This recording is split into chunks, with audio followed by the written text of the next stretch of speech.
Abbiamo lo sfratto e speriamo che anche questa volta riescano a allungare la data di uscita perché non abbiamo casa e non è pronto niente, non sappiamo dove andare in pratica.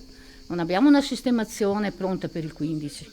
Lei è Iole Lionello, costretta su una carrozzina per una lesione alle vertebre.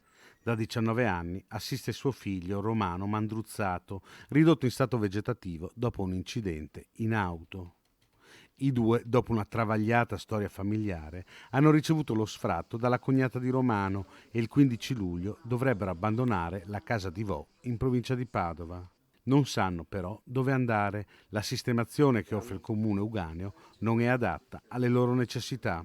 Abbiamo parlato col comune e siamo andati a vedere l'unica casa che era a disposizione, che è una casa attere a Boccò, ma l'ambiente non è idoneo né per la situazione e non ci sono nemmeno gli spazi, perché è troppo piccolo, ci sono solo 2 stanze, ma piccole.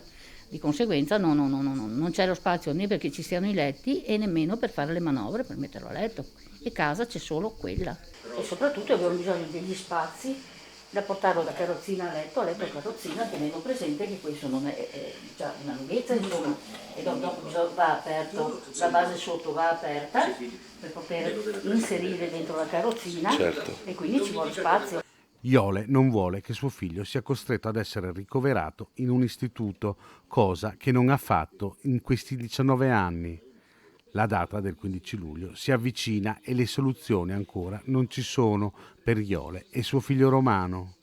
Il comune ci ha sempre aiutato, sottolinea. Una casa che soddisfi le loro esigenze, però, al momento non sembra esserci. Io non voglio mettere mio figlio in ospedale, assolutamente, perché se volevo farlo l'avrei già fatto prima. E so quando uno sta in ospedale cosa succede, persone come lui, non c'è il tempo per seguirli, quindi ho bisogno che qualcuno, qualsiasi persona, se può, come può, che mi dia una mano.